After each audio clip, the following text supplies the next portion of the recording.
This is Keys to the Shop. Today we have part one of a live interview series from Coffee Fest Chicago. Well, hey everyone, this is Chris DeFurio with Keys to the Shop, a podcast that gives you insights, inspiration, and the tools you need to grow as a coffee service professional.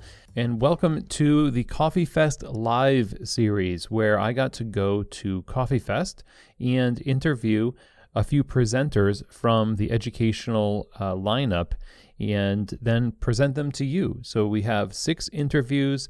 Each one of these episodes, there's 2 episodes. Each episode has 3 interviews. They're about 30 minutes each or so.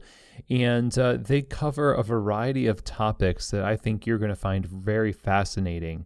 Now, if you're not familiar with Coffee Fest, it is a specialty coffee retail trade show that has been going on now for 30 years this year. And at the event, of course, you've got the great vendors to help set you up well in your coffee shop. But there's also, of course, the presenters of free or accessibly priced lectures, trainings, and workshops. There's lots of panel discussions. There's also things like the latte art competition, the cold brew competition, and just the amazing and electric energy of being around coffee people and learning from each other and from experienced professionals in these sessions. And there are 2 shows remaining this year, one in Los Angeles and one in Seattle. I would encourage you to check out coffeefest.com for more information. Use the code KEYS when you register yourself and your team at coffeefest.com. Again, KEYS. And you just put that in there when you register yourself and your team at coffeefest.com. It gives you 50% off your registration fee. So that's really awesome, and I hope to see you there. I'm at every one of these shows. I myself am a presenter. So again, check them out over at coffeefest.com. Now today we are going to be listening to the first 3 interviews in this 6-episode series. We're going to start off with an interview about roasting operations and profitability with Luke Waite of The Lev Co. Then we get to sit down with Kris Christian, who is the founder of Chicago French Press. We're going to be talking about Black entrepreneurship in the coffee space and her journey in establishing French Press in Chicago. And then we'll end part 1 by talking all about data and metrics and things that you really need to be paying attention to with Mark Calhoun and Jim Starsev of Perfect Cube, who have also been guests on the show previously. Of course, you can find links in the show notes for those previous episodes.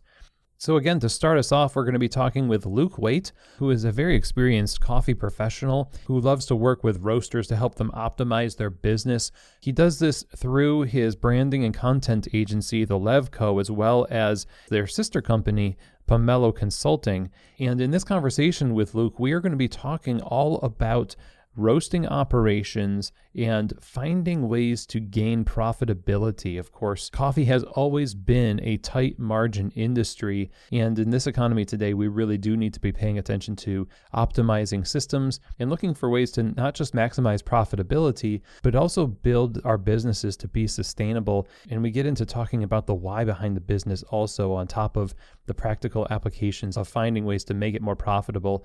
Luke does a fantastic job breaking this down, and it was a pleasure to talk with him on the show today. Here now is my live interview from Coffee Fest Chicago with Luke Waite.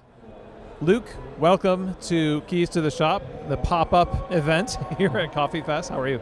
I'm doing good. Thanks for having me. Yeah, it's awesome. It's great. It's great to have you. You know, one of the things I like about Coffee Fest is that there's a wide variety of different subjects that get covered throughout the day, whether they're sessions.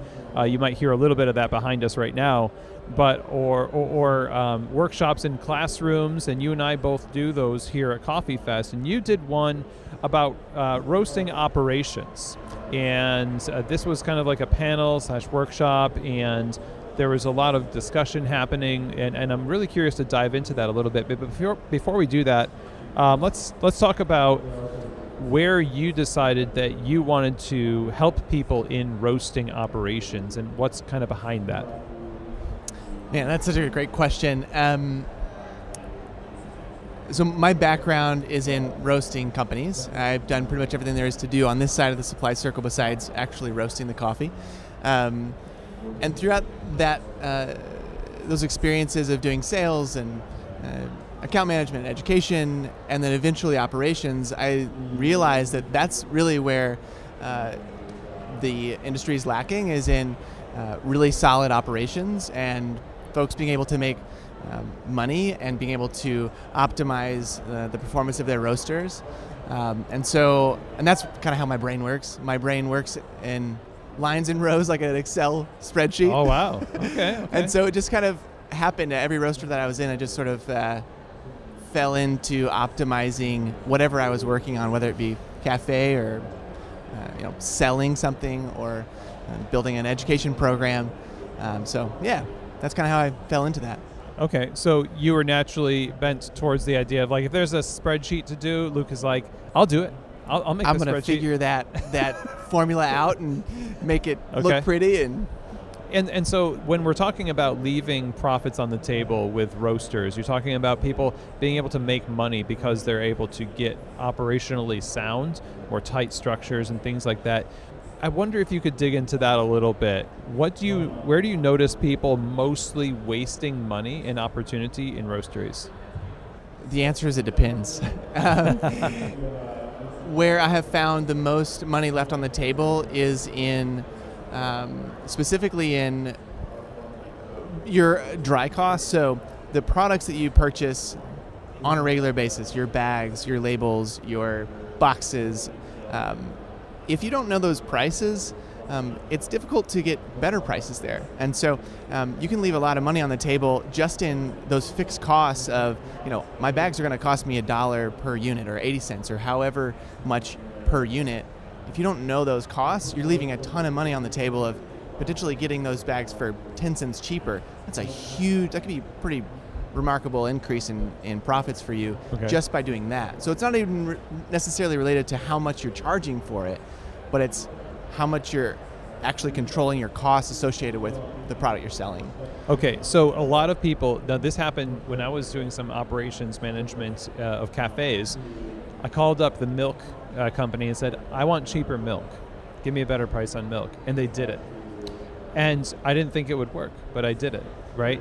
And I say that to say, I feel like, and I want you to tell me if this is true or not, people just assume that there's the cost is the cost. The cost is, there's no way to get around what it costs now. I'm just going to accept it and then work with it, and I can't do anything else, right? And that sounds false. Like, you can adjust the costs going into your product, right? You can't go through, you can't get into a room you don't walk through the door in, right? And so if you don't knock, you don't know if you're able to get through that door. And it's the same thing with finding, opportunities in these little, how much is your milk? How much is your, stir sticks? You got to ask the question. And you might get a no. You might get someone saying, you know what, the cost is the cost. But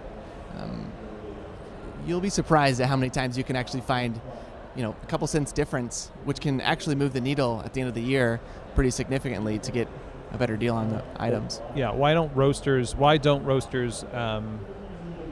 look at all of these ways to save money and find more profitability? Why is that not part of what they do on a regular basis? There's a handful of reasons. The biggest one I would say is they're just so busy. There's so much. When you think about releasing a coffee, there's literally about 30 plus steps in that process just to release a coffee, right? And we're not talking about, taking photos of that coffee, putting it on the website, posting about it on social. We're not talking about anything about marketing it, just releasing it. That's a ton of work and a ton of time, and not to mention, you got to write copy for the coffee. You have to, share the technical information. So there's so much that goes into releasing a coffee. They don't feel like they have time, or they don't invest the time in finding those opportunities to make a bit more money and to optimize those systems. But unfortunately, it works against them, because that's exactly what they should be doing. Because if you're able to optimize your systems and your processes as you're releasing a product, it's actually going to save you time, which is going to allow you to be able to take bigger risks and potentially make more money. So that's why they're just really busy. There's a lot going on, and they've got a lot of work to do. So, where in the process of those 30 steps does this fit in to optimize the steps themselves? Like, are there days of the week that we should be spending thinking about optimization? Like, is optimization day Monday for 2 hours, or Sure. like if I wanted to take the step and say, I agree with Luke, I should be much better at this. What's the practical step to take to actually start to go down that road of optimization? This is the right question. Everything that I believe in has a little less to do with prescribing something and a little more to do with a way of thinking. And what I mean is, it's not a thing you can put, it's not a box you can check. Okay. You have to believe this about your whole business. I forget the person who said, I think it's Martha Beck. She says, how you do anything is how you do everything. Right.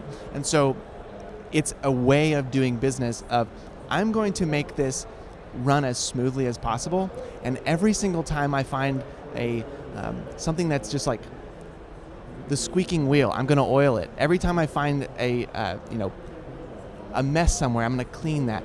So it's a way of thinking about business versus a box you can check.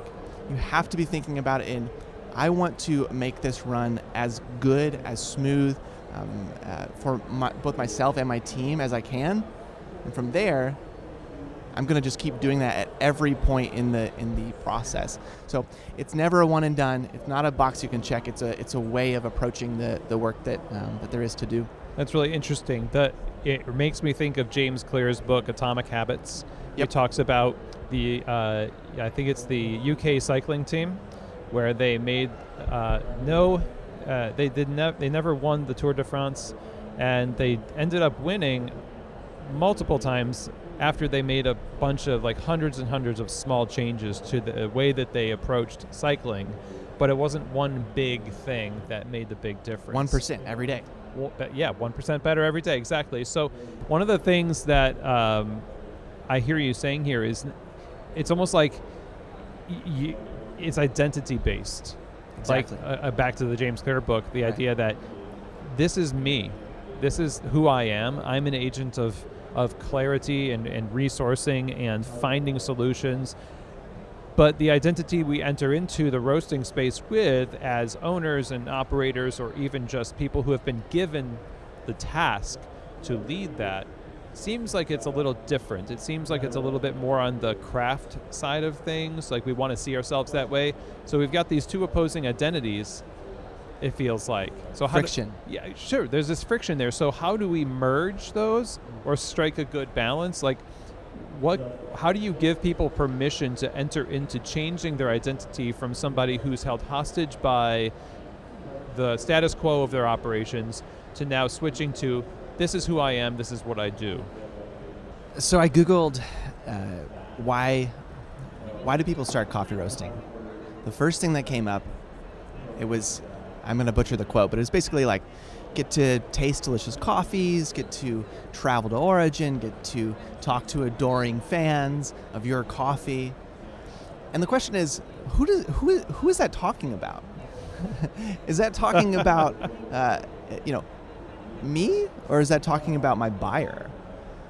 And at the end of the day, like you said, it is about identity, right? It's about who is it that we as a coffee roasting company, who are we serving?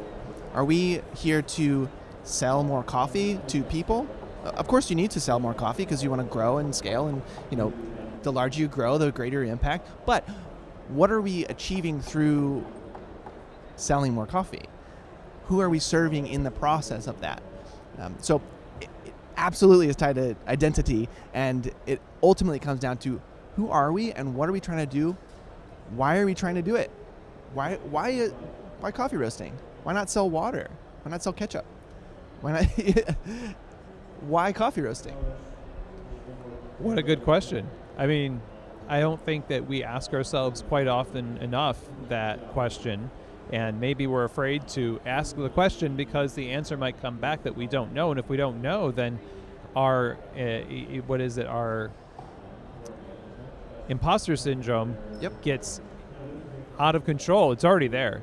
We're already comparing ourselves to every other coffee company out there, trying to be like them, trying to seem like we're on the right path and all that stuff. And so the identity thing seems like a really big piece of the puzzle. So maybe it's just good for us to keep short accounts with ourselves to make sure that we're being authentic, but very clear about who we are.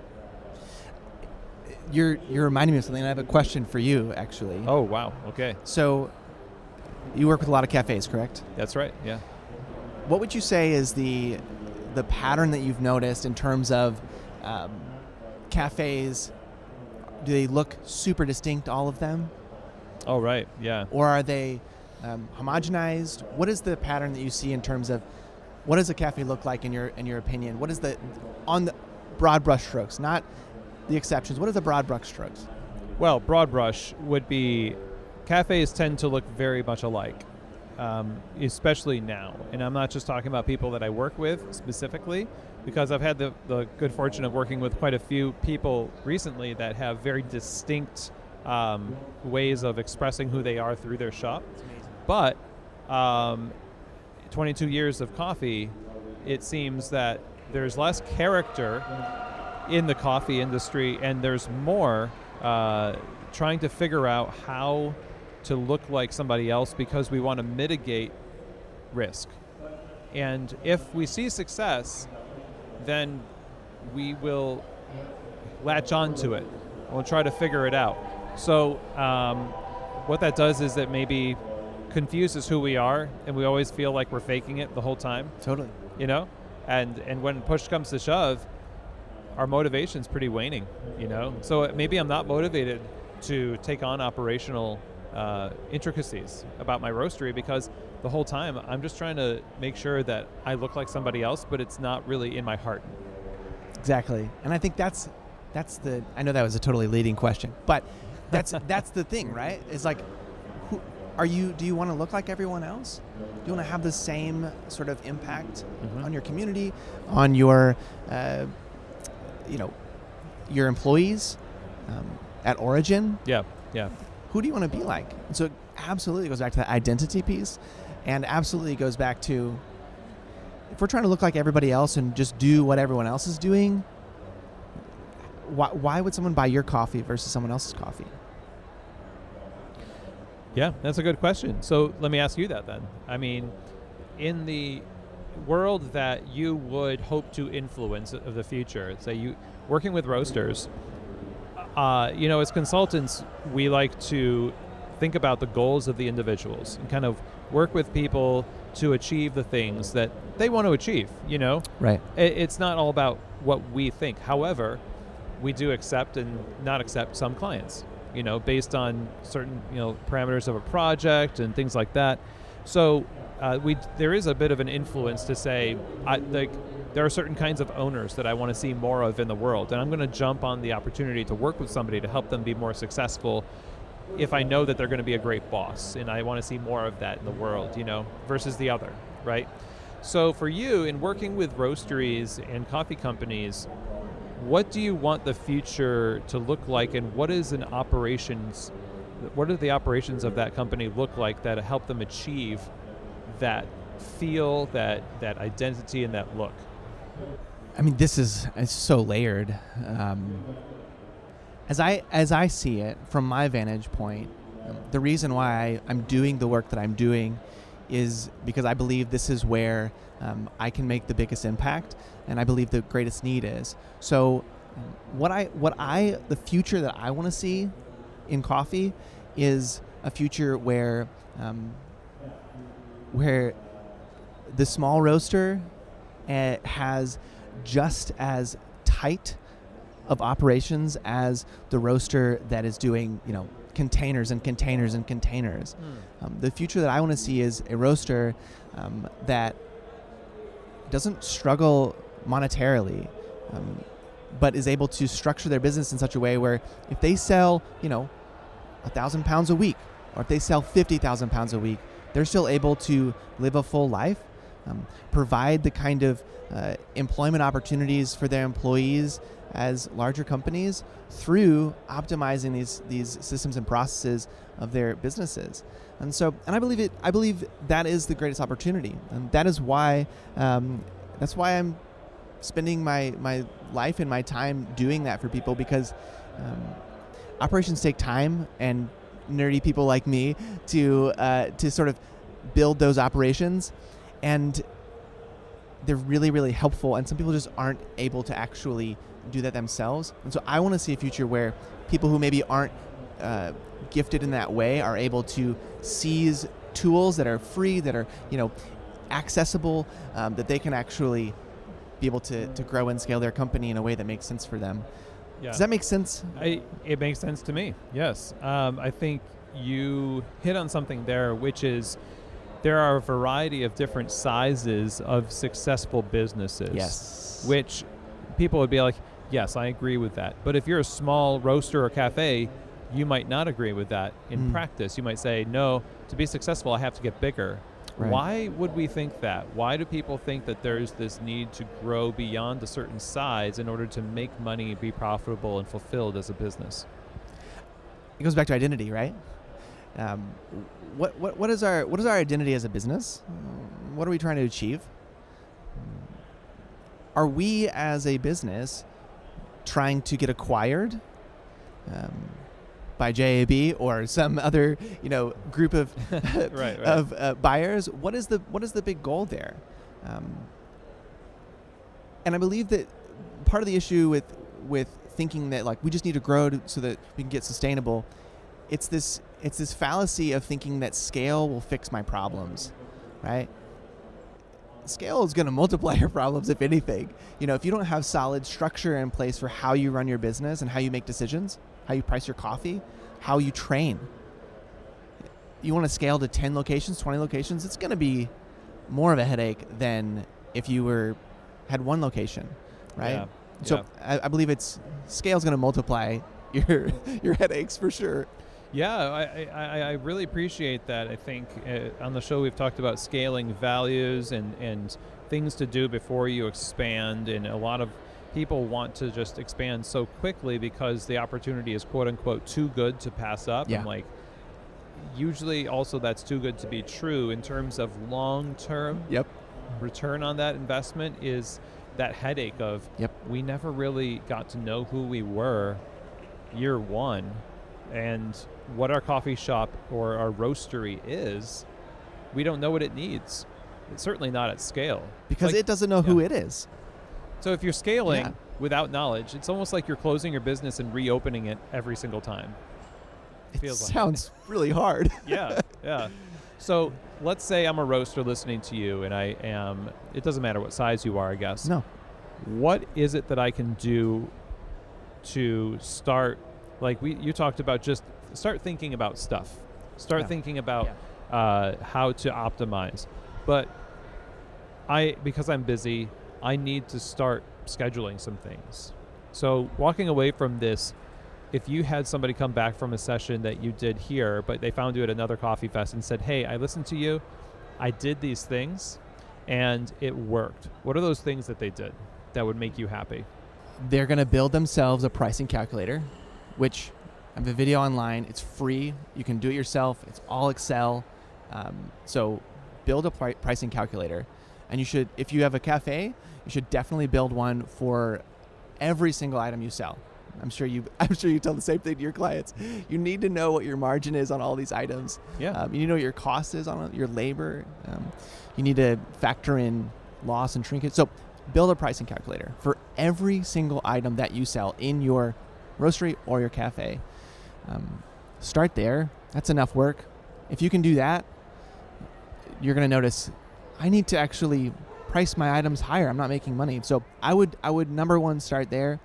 And then this is more of a, for lack of a better term, like a soft, sort of more mission answer, but find out what it is that you're trying to do. Like define that for you and your team. Why do I exist? Because that's going to inform how you make a lot of the decisions that you make. It's going to inform how you price your coffee. It's going to inform how you buy your coffee. So define, what is it? Why do we exist? What is it that we're trying to do? And if someone came back to me next year and was like, I built a pricing calculator and I found out that we're trying to do this, I'd be ecstatic. Yeah, and I hate to ask why, but why? Why are you so happy that they found out why they're doing what they're doing?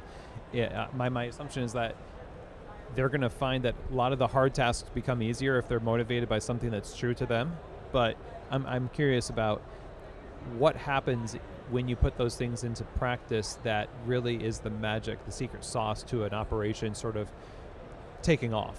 Well, the pricing calculator, the why behind that is it's going to give you structure to understand what you're actually making on your items, whether it's coffee, roasted coffee, or whether it's a latte. So that's the first why behind there. But then in terms of the mission piece, I will respond with a rhetorical question. If you don't know why you're going in a direction, then how can you lead anyone in that direction? Why would anyone follow you? Mm-hmm. And I think of some of the things that Simon Sinek said. Speaking about the Marines and how they condition and train. They have a collective goal, and they understand that we're going for this one thing. We're doing this one mission. It's the only thing we're trying to do. And I believe in the person leading this, that they're going to make the best decision they can with the information they have to help us get to success, right? And so that's how I think of it.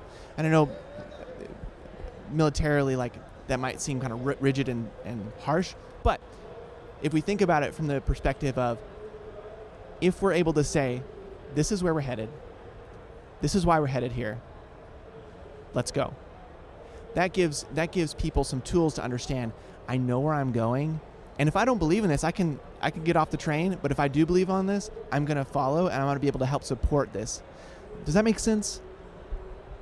One of the things that I'm thinking of here is that in roasteries versus cafes, it's hard to... There's always people to manage. There's people management that happens in roasteries. Yep. However, there's more people involved in cafes, and so there's more opportunity to manage. Yep. And so I would like to know, and it makes total sense what you're saying, because in a roastery you have a smaller crew doing more manual labor, arguably. You can have an argument about that, I guess. But what does it look like to manage the people of a roastery versus a cafe, because you don't have as much opportunity? It's an isolating kind of field to be in a roastery, and sometimes I think people become roasters because they may not be the best people persons. Not want to be around people. Yeah. So talk about that a little bit. How to handle that. So when I think of the businesses that I've been a part of,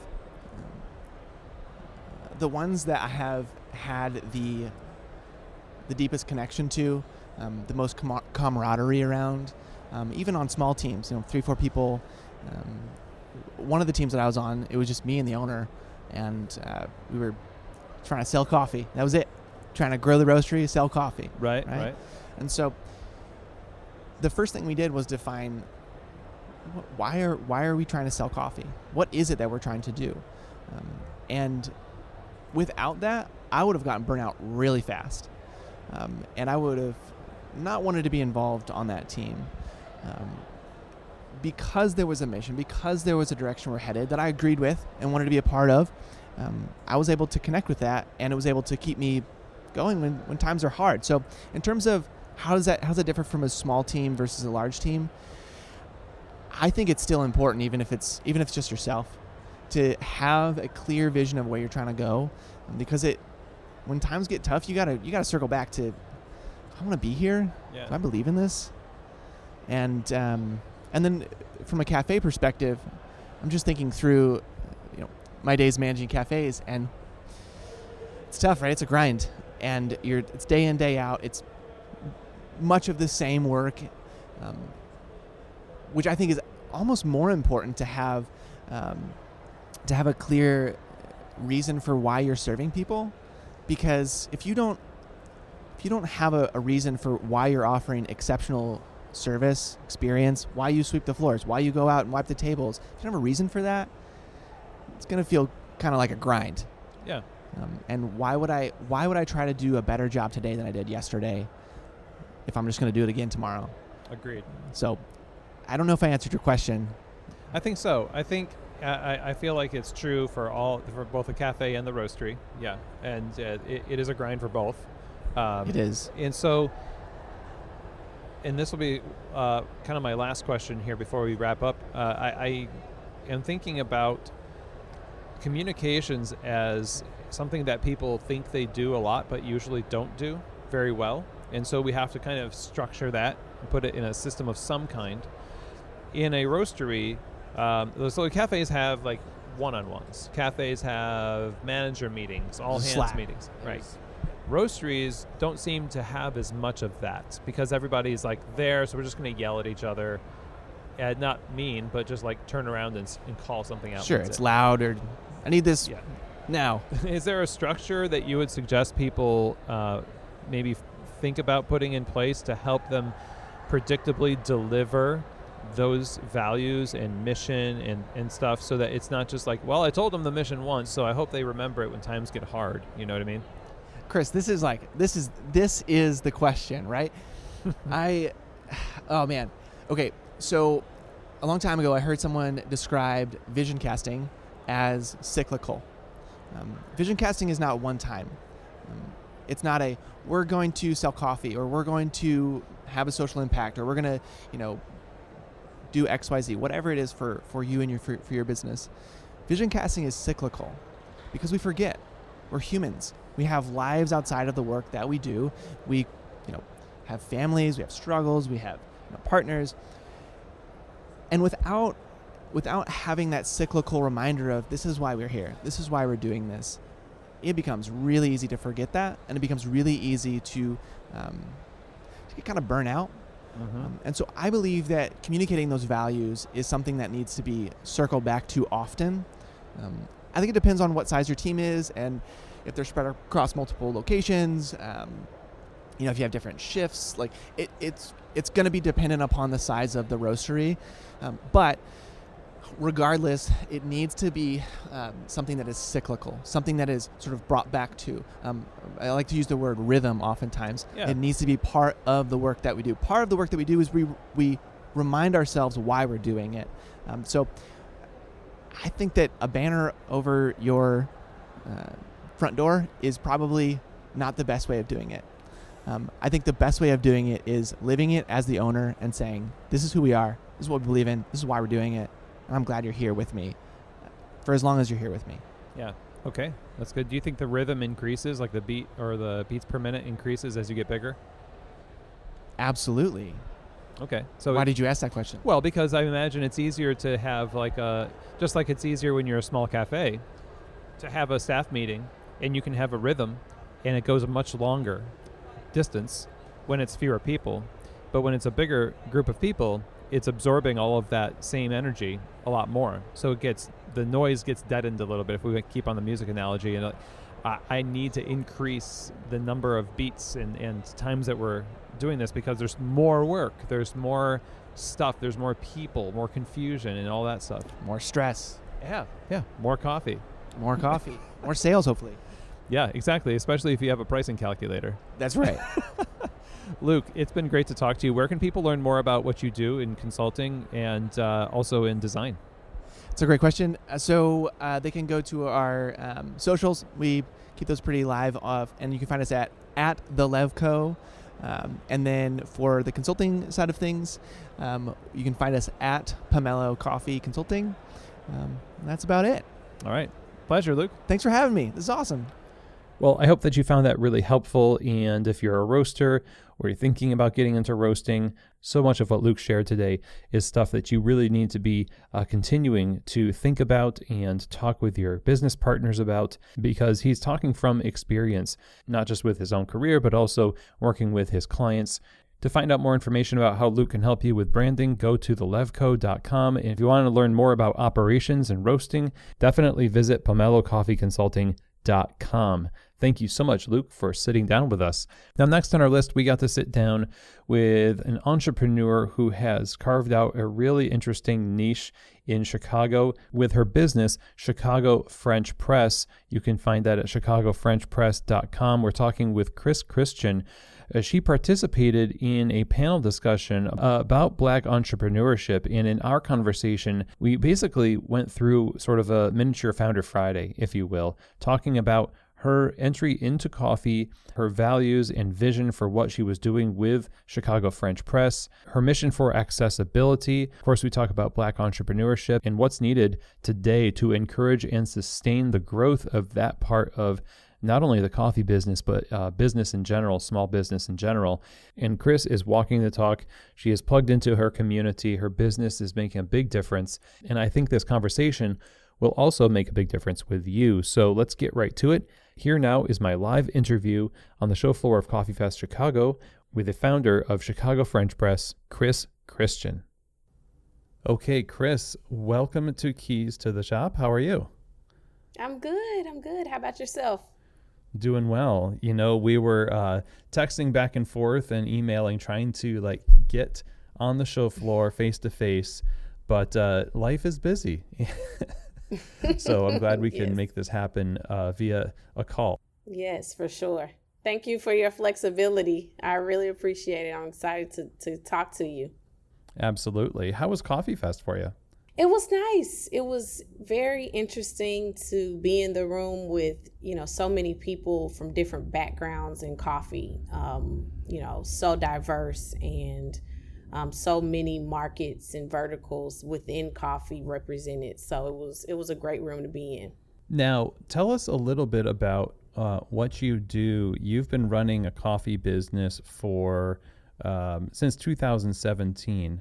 And it started as we were talking before the recording as an online coffee business, and now it's more than that, I believe. And you've grown a lot since then. So tell us a little bit about your story getting into the coffee business and what things look like for you right now. Sure. So coffee started with me out of me wanting to solve my own problem.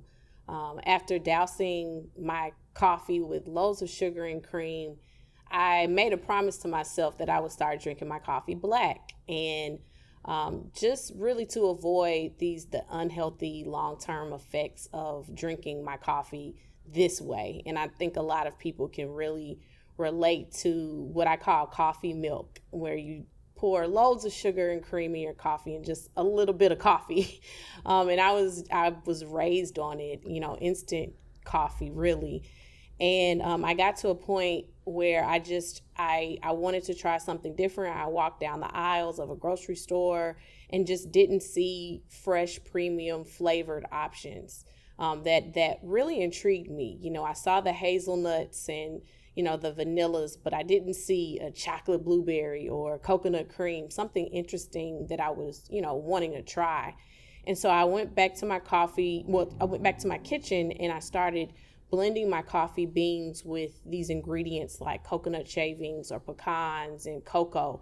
And although it was not that tasty at first, I thought that, hey, this is an alternative way to, a more premium flavored coffee. And I really want to be able to use coffee as a way to give back to my community, because at the time I was a long-time entrepreneur, well into, I think I was like 6 or 7 years in business at that point. And I really wanted my next venture to be something that I could impact my community, and specifically the Black community in disenfranchised neighborhoods within the Black community. And so coffee to me was kind of that vessel, that segue into being able to do that.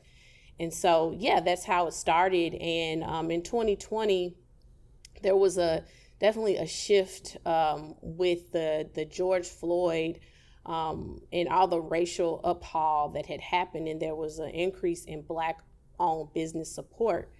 And so we started off on e-commerce and was doing pop-ups to really get the word out, because the issue was that, you really, who wants to buy their coffee offline when you have coffee shops that they can just walk by every day? So it was kind of tough being able to sell coffee, of all things, online. And so we really relied on events and pop-ups. And like I said, in 2020, it really was a focus to support Black-owned businesses. And so a myriad of opportunities just were created and kind of fell into our laps. Things that were like opening up a brick and mortar was something that was in the plan for 6-7 years from 2020, and the opportunity came up in the September of 2020. And so we started as a pop-up in a very popular area in Chicago called the Roosevelt Collection. And we sold 10,000 cups at that time, and, was able to really validate that we could run a coffee shop permanently. And so we opened up a coffee shop in 2021 permanently. We acquired another seasonal location in a really popular area here, Water Tower Place. And just so many brand deals and things have opened up in the midst of the pandemic that I'm super duper grateful for. But, it all started with just solving a problem. Wow. What a journey, and way to sum it all up so well. Yeah. And I haven't even mentioned half of it.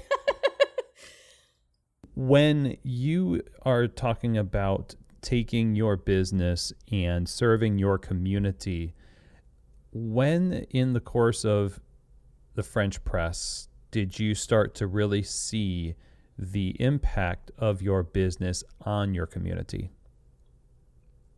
Yeah, I think for me, it was from day one. When we first started, I launched 9 different coffee flavors, and each flavor was actually connected to a different issue or cause. And it didn't really, that model didn't work, because let's just say you wanted to have maple pecan, but you wanted to put your dollars towards another, cause. It didn't work from a scaling perspective.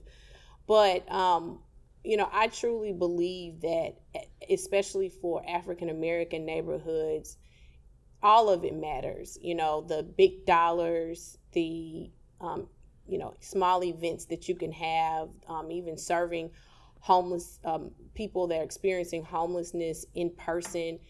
These one-off interactions and that small donations really go a long way. And so from day one, we've, I think, made an impact even through our presence and all of the things that we do in the community. And that's always been important, because for me, it started in my home. My dad's a huge philanthropist, and so we would do a lot to clean up our community and deliver food baskets to different people in the neighborhood. Very, very involved in church. And so I saw face to face early on how showing at someone's doorstep could change, someone's life. So that's why I use coffee to be able to do that. And I think that the biggest, impact we've been able to make is through our toy drives over the years at the Roosevelt Collection. One year we were able to donate, I think, 500 toys to kids all over the city. So it's been something that we've been able to spearhead, but definitely not the end all be all. We want to do so much more. That's amazing. Congrats. I think when we're talking about having impact, having both the business and then the causes attached to the business, such a great way to do it. When you open a coffee shop, there's a lot more going on in the fact that you've got to manage people, and you've got to manage also just the hospitality and the way that you display your coffee and service to the public now.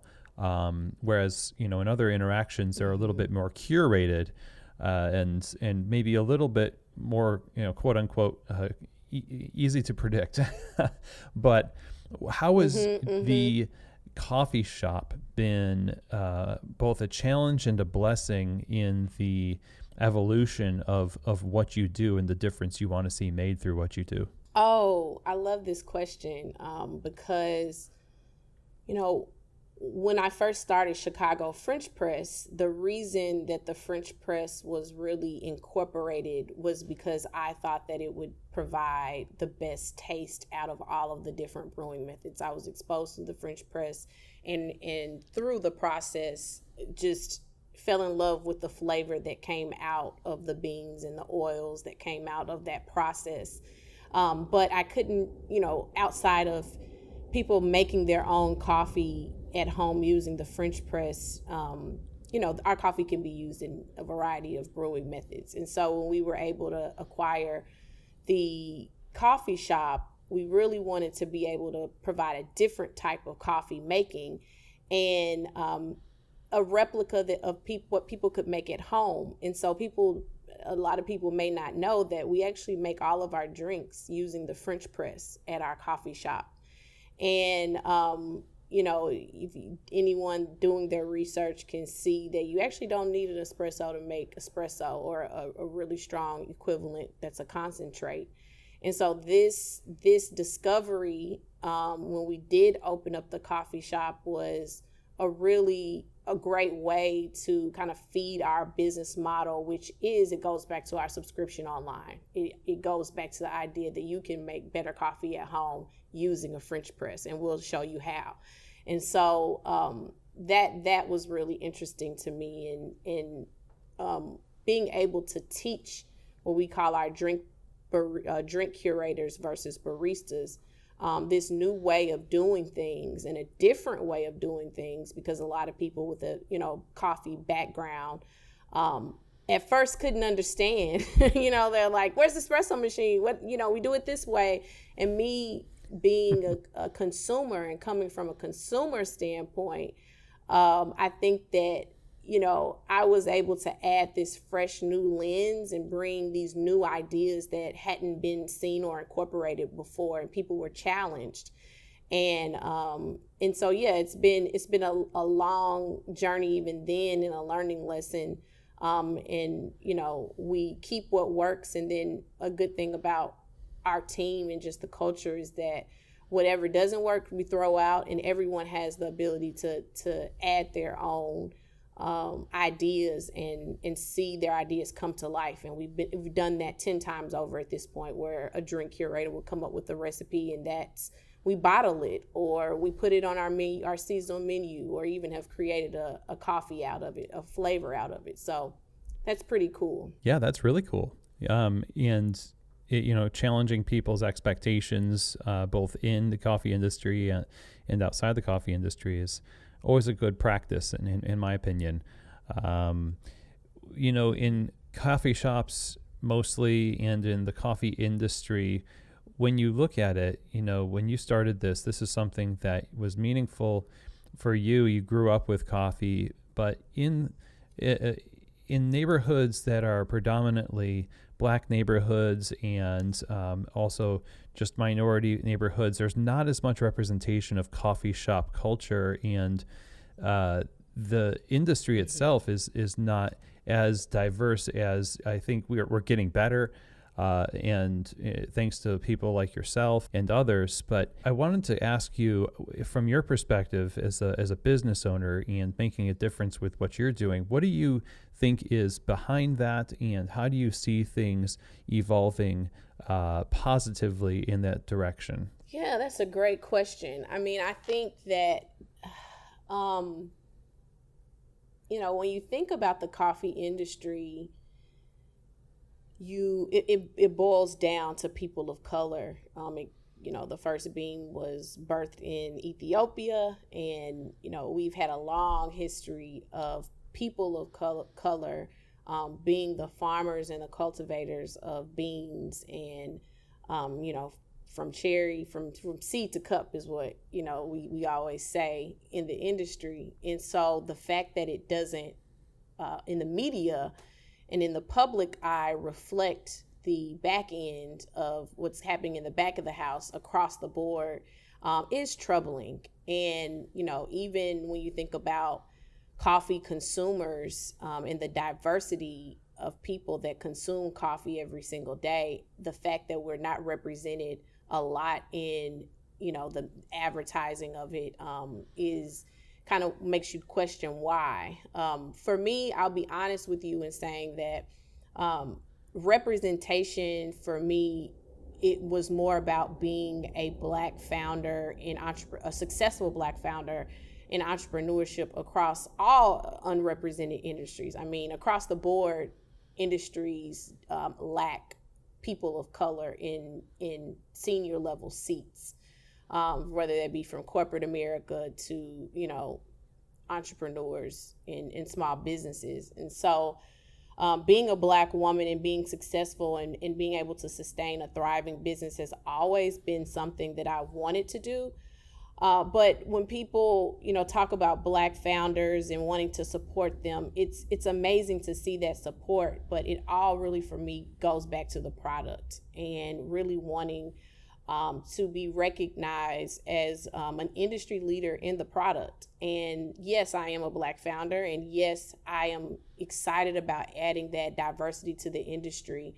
But I'm not here because I'm a Black woman. I'm here because I am a savvy entrepreneur and someone who has an amazing premium coffee to introduce to the world. And so moving forward in terms of representation, representation really what's required to be able to do that as a founder is opening the gates, I guess, from an education and knowledge standpoint. People have the keys, and such. This is this industry that, yes, you can Google a lot of things, but a lot of things you do need someone in the industry, holding your hand, walking you through. And I luckily was able to have someone like that in my corner for over the years, and I still do in several different channels across my business. So that mentorship element is really what's required. And so that's why I am rolling out this mentorship program where Black women interested in coffee and tea, to be able to teach them what I know. And I think that is what's required, and not just from Black founders, but from, across the board, all CEOs, to be able to say, let's reach back and pay it forward. Lovely. And I love the distinction that you make there, because that adds a lot of, it's a sustainable way of support, and your product is something that you're proud of, and you want people to not just focus on one aspect of yourself, but this business is something you're proud of, and it stands on its own in the industry, no matter who you are. And so I'm interested in this mentorship aspect of things in this program that you've got, because all of the wisdom that you develop through mistakes and successes and things like that, what are the things that you find you most want to communicate to people coming through that program based on what you have learned?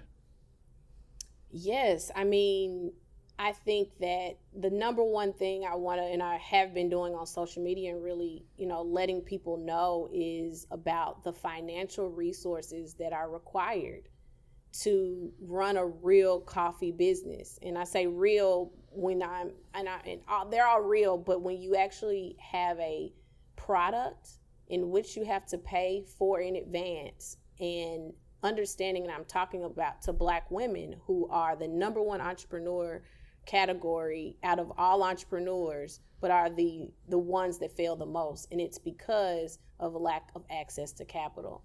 And the truth is that you can only bootstrap so long. So what is your strategy on being able to scale? You can start. You can even, develop a great product. But once you get into targets, I didn't mention that we are distributed nationwide, and we are distributed specifically to Target and Chicagoland areas. Wow. People talk about getting in the opportunities, but what do you do to get it off the shelf? At some point, you got to pay to play. And before you jump into a business, and even an e-commerce business, really being able to have that thorough business plan, and that these resources that you have decided, and you talked about, and you've understood what is needed and required to be able to do it up front. I think a lot of times we have these smaller businesses because you're doing what you can with the resources that you have. But there are ways to be able to tap into resources, but thinking about that early on is the key to being able to growing fast. Well, not even growing fast, but growing over time and being able to scale it sustainably. Well said. Yes. There's a dream of opening a coffee shop and a coffee business, and then there's the realities that get you there and then get you 10 years later. And it's all, what the phrase is like, you gotta chop wood, you gotta carry water, you just do it every day, right? Yep, exactly. Yeah. I want to ask you about the panel discussion that you were a part of at Coffee Fest in Chicago this past weekend, because a lot of, I imagine, I wasn't able to attend, but I imagine this kind of discussion was happening during the panel, and I wanted to ask you what your takeaway from that was as an experience, and some of the highlights that you thought, man, this is really something that the audience, the people experiencing this, are going to be impacted by, based on what you've shared and the others on the panel too. Yes, I mean, I love the panelists. Some I knew before, and others I was introduced to. And one gentleman, Christopher Lamarck, we have a long relationship, and he has coffee, hip hop, and mental health. And one thing I love about what he says is, it all boils down to your story. At the end of the day, it was a lot of entrepreneurs that had coffee shops or were running or launching their businesses, and even thinking about my story and identifying who my niche was, niching down. It was important to really have a story to tell with your product, because that is what's going to kind of get people to listen to you. And he has an amazing story connected to mental health and why his company is, valuable. And that storytelling part is key. For me, to extend on the conversation that we were having is, I think a highlight was around finding creative ways to be able to navigate the resources that are needed. And I mentioned, with my roaster and other people, that I may not be able to give them all of the salaries and the monies that they deserve, really being able to leverage with equity in the business or different creative ways that I can add value to their lives. And I think that's the type of just creative thinking that's needed if you're trying to enter a business with little capital. So we were, dropping gems, in the conversation. It was a very short conversation, but it was a really, I think, rewarding for everybody to be encouraged to know that, it's a hard business and it's challenging, but there are ways to do it. And the biggest thing is peer mentorship and being able to reach out to a peer, not necessarily this, person that has reached the top yet, but we all can learn from each other. Yes, absolutely.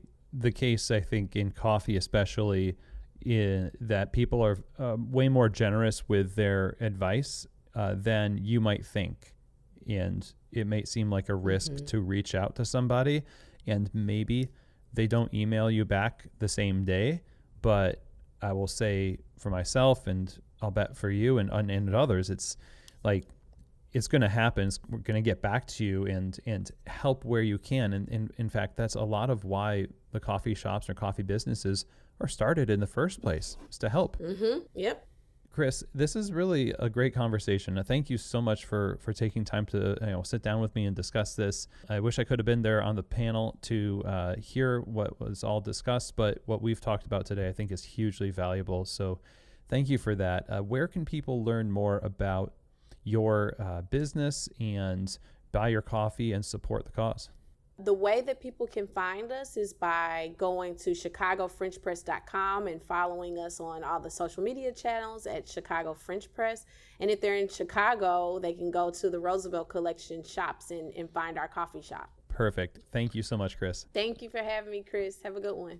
Okay, well, I hope that you enjoyed that conversation. A really big thank you to Kris Christian for joining me on the show today. I would encourage you to look up Chicago French Press, look up Kris Christian, that's Kris, Kris, and then listen to some of the other interviews on the internet that she has done, and you'll get an even broader picture of what she's about. Obviously, you need to go visit her website, chicagofrenchpress.com, and if you're in Chicago, definitely visit them in person. Again, for more information, you can check out chicagofrenchpress.com. And now for part one, we're going to end things by talking with some familiar folks, Mark Calhoun and Jim Starsev of Perfect Cube. And their work is all about helping you bring metrics and data that matters for your business to the forefront so that you can easily access the numbers and assess the health of your business. And in this face-to-face conversation at Coffee Fest, we are talking about the main things that you, in this moment in time, especially with inflation and the current economy, need to be paying attention to in your business to really get your health up, to get your metrics, to get your financial health in order. I mentioned at the top of this episode that you should listen to their episode where they gave a full interview at Keys to the Shop. We'll link that in the show notes. But this was a great chat with these guys. They have a lot of great insights to share. And if you apply the things that they mentioned here, I think your business's health is definitely going to increase. So let's get right to our chat with Mark Calhoun and Jim Starsev of Perfect Cube. Mark and Jim, welcome to Keys Chris. to the Shop.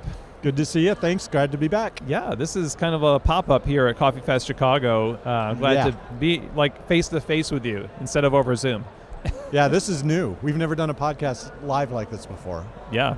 Well, I'm excited because last time you were on our show, and every time you're here at Coffee Fest, you all give really good information on the numbers for coffee shops, the math of success, if you will, right? And I want to have you talk a little bit about generally the idea of your presentations that really seems to resonate the most with the attendees, where they're like, oh my gosh, I'm so glad I took your class, because if I had not, I would have fill in the blank. Like, what are maybe one or two things that you have seen like that? I tell you what, I'm going to pass the mic to Jim and let him answer that question, because we just got a great customer testimonial about that very thing. Yes. Yeah, thanks, Chris. So we had one of the persons that was in one of our shows today, or one of our classes, came up to me afterward and said, I was actually down at Coffee Fest in San Antonio last year.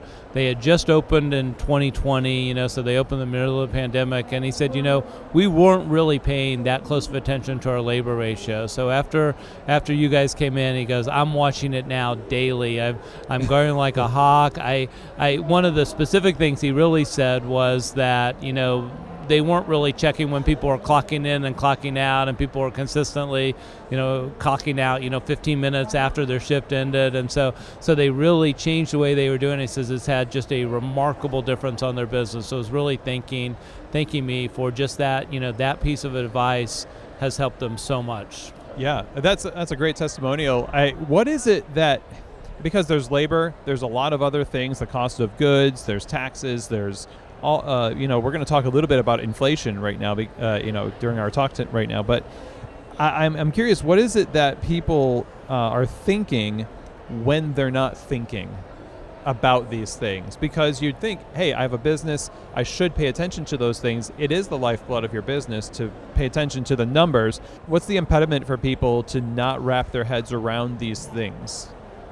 So we just had somebody that was sitting in one of our sessions before we started. We were chatting, and they said nobody likes to look at the numbers, right? And that's really true, because a lot of times it's difficult, or they think it's difficult.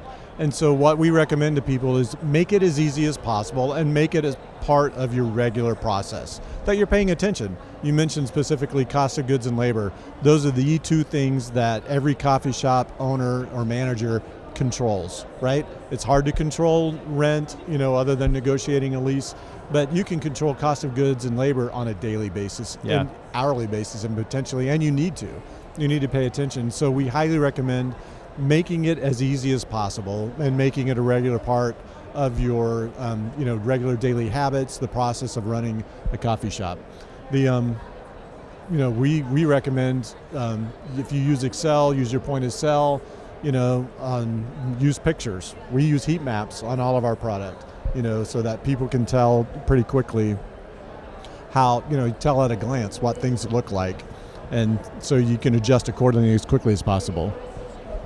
I think something else we've really been communicating this time with, a lot of things, especially when things are changing fast. It's what's happening with employment, inflation, even some of the trends, drive-throughs and mobile apps. I think people maybe just want to think, well, maybe it's just a passing fad and I don't really need to worry about it. And, part of what we've been really communicating to people, especially, you look at inflation, you look at the unemployment, the workforce challenges, they're here to stay with us for a while, and you really need to be adjusting your business. So you need to spend the time to think about it. It's not just going to go away, and you need to adjust your operations to meet the new challenges that we're facing in that.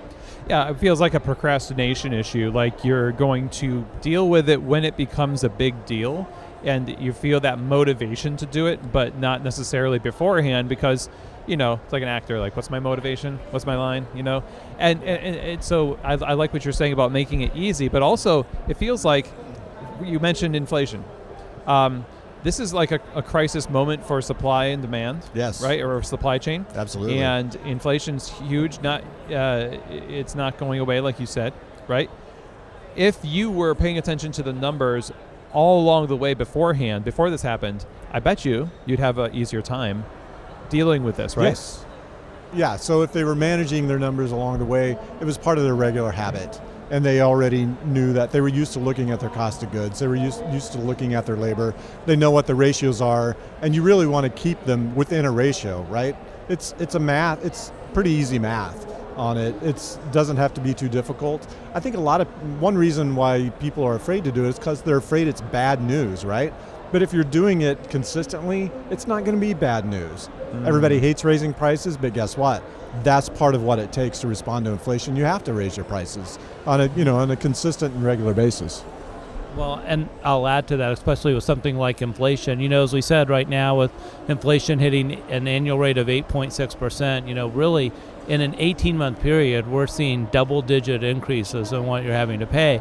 And we're always been big fans of you should do small price increases to do that. Well, a 5% price increase may not be enough. If you waited 18 months to see what happened, it did. That's why you really needed to be more proactive, responding quicker to it, so you could make small adjustments that your customers will tolerate a lot better, not notice as much and everything else, instead of suddenly waking up one morning and realize I'm so far behind on this, I need to do a major change, and that's so much more difficult to do. So what is this saying? It's maybe not just for starting a business or getting organized or whatever. The best time to do that was yesterday. The next best time is today, right now. Exactly. It's like they say, what's the Chinese proverb saying? The best time to plant a tree was 20 years ago. Yeah. The next best time is right now. Yeah, exactly. And that's true with price increases. I wouldn't wait 20 years, but yeah, a year ago was the best time to raise a price, or 6 months ago. But if you haven't, you need to do it drastically. Do a small one now. Wait a few months and do another one. Okay. And so let's say that we're talking and somebody's listening who says, I am convicted. I'm convicted that we need to get our numbers in line. I need to pay attention to it. And I want to be prepared. I know we're in the middle of it right now, so I could have done better, but now I want to do better. What are the first steps that somebody should take to get a handle on things? Look for small incremental changes. That's almost always for a retail coffee shop where you make your money. So you're not going to necessarily find like, okay, I'm overstaffed by 2 people, I can let 2 people go, I don't need them anymore. But you might be overstaffed 1 hour of every day in the week. And by cutting that 1 hour, that makes a massive difference. And I'll let Jim's a math guy, he can tell you the numbers behind that real quick. Yeah, so we do the example, if you cut 1 hour a day and average cost for employees does, it will save you about $4,000 to $5,000 a year. With that. And when you talk about where profit margins are really being squeezed, that really matters. And it's other little things. It's like, a lot of, coffee shops, we talk about portion control. It's really easy for a barista to make a latte with an extra ounce of milk in it. You fill it up, you fill the cup all the way full, and you dump, that 1 ounce of milk down the drain. You think it's 1 ounce of milk, what does it matter? But when you make 1,000 lattes in a week, it suddenly really adds up, and it really impacts your bottom line to do that. So it's those small incremental changes That's encouraging. That's encouraging because I think sometimes because we're not good, quote unquote, good at something, we want to wait until we have some like body of knowledge that when we enter in, we're going to be like this savant entering in. We're not going to be. We're going to be imperfect when we enter into this. And I guess that just start with something. Yeah. Yeah, just start doing it. And look at the small areas, like look at your staffing, look at staffing hourly and find out where your ratios are high on a consistent, basis weekly, and then cut in that area. Yeah. Something that I think comes up a lot in these conversations, maybe somebody out there that's a coffee shop owner is naturally very analytical and they're data oriented, but a lot of coffee shops, their owners are opening coffee shops because they want the community, they want the art, they want the cup of coffee and the steam and the morning sun coming in, all that stuff. Data does not seem like it fits with that, and it feels like it's almost the antithesis of the warm and the culture and all that stuff. And so it feels like we immerse ourselves in that for fear of losing it if we I'm afraid I'm going to get lost in the numbers and I'm going to miss the experience of coffee. What do you say to that? If you make it a consistent process and a part of your regular process, it's just a way to run your business so that you can focus on making it, by focusing on that part of your business, you're free to focus more on the customer experience and the community aspect and all of the other, the softer areas to be successful at that. So it really gives you more freedom, I would say, than it does. You're not going to be a slave to numbers. That's not what we recommend. That's not what we're focusing on. What we'll tell you is by focusing on operational efficiency in your business, it gives you the freedom to focus on all the other areas and spend more time that are more creative and community oriented. Well, and I'll add to that, it's kind of in our human nature to avoid things that we don't like. So it makes it really easy if you're not a data numbers person, just avoid it and put it off. And even if it's just, keeping your QuickBooks updated, you put it off. If you will systematize and process and say, I'm going to commit, 10 minutes a day, 15 minutes a day to it. It doesn't have to be a large chunk, but you train yourself to go in there and do this, and I'm going to focus. And you could even shift. It says, on Mondays, I'm really going to look at my cost of goods and everything else. And, Wednesdays is when I'm really focusing on my labor and doing that. And you carve out some time and you systematically do it and do it consistently. It becomes much easier to do. And as you said, it's you don't become a slave to your numbers, but you let your numbers really start working for you. I just had the new thought. That's going to go on our Instagram. There's freedom in numbers. Freedom in numbers. There's freedom in analytics. There's freedom in numbers. And there's power in numbers too, right? Yes. Like the common phrase, the power would be the accrual of wisdom that you have. Again, back to the idea, if you had been doing this the whole time, I think about this when it comes to as I am in my quote unquote midlife, I think, what would it have been like if I had just been doing a few push-ups every day? Oh yeah, something like that for the last 10 years. I would be so fit, but I didn't. And so now I have to start, and it becomes the language where now I can, with back to numbers and coffee, you won't have to work as hard, will you, later on? So it won't feel like you're being pulled away, but you kind of have to embrace the suck a little bit, even if you're starting small. Yeah. Did you just say embrace the suck a little bit? Yeah, embrace the suck. That's right. Yeah, you hear that a lot in exercise. But it gets easier as you go, and it's the same. The same is true, I think, for anything like Jim mentioned that you don't like to do. We tend to avoid things that we don't like to do, but when we do them, they become easier. And pretty soon, if you embrace the suck, and whatever that is, maybe it's not in all aspects of running, the operational aspects or the numbers or anything else, but maybe it's, I really hate looking at my labor ratios because it feels like it's out of control or whatever. But if you do look at it and you do take steps, it gets easier. It's like anything else. Yeah. It's less sucky. So final question here. I think what I want to know is about Perfect Cube, and when people work with you, what kind of things do you do for them to help them in this process? We do a lot of what we've been preaching about, which is we make it really easy to look at your data and look at your numbers, look at your cost of goods, look at your labor ratios, look at your hourly sales, look at everything, easily. And so you can tell at a glance, is my business healthy? You don't have to wonder. You can look at it, at the beginning of the day, at the end of the day, throughout the day, and you can find out, are my sales doing well compared to what they were doing? Hourly, is my labor ratios, are they all healthy? Is there anywhere I could adjust? Seasonally, over the next couple of weeks, I predict my, sales, because we have a predictive sales tool as well. And they can look at it and say, okay, this is where I need to staff. This is the kind of inventory I need to have. This is how the weather has affected my business, when it rains, and it's going to rain every day next week. So I can adjust accordingly. And also, guess what? If I raise my prices, 5%, even if I lose a little bit of business, which you probably won't, I'm still going to increase my profit margin. So we give them permission to do a price increase, which is a lot of times all people need. Excellent. Well, this was a great conversation. There's a lot more. I would encourage anybody listening to this to also listen to the episode we did with you all a little bit ago. I forget which number that was, but I'll put it in the show notes. Yeah, but if you're at Coffee Fest too, to definitely take your course, and I appreciate you guys being here and teaching. This is great. Yeah. Where can people before we go, I should ask, where can people go?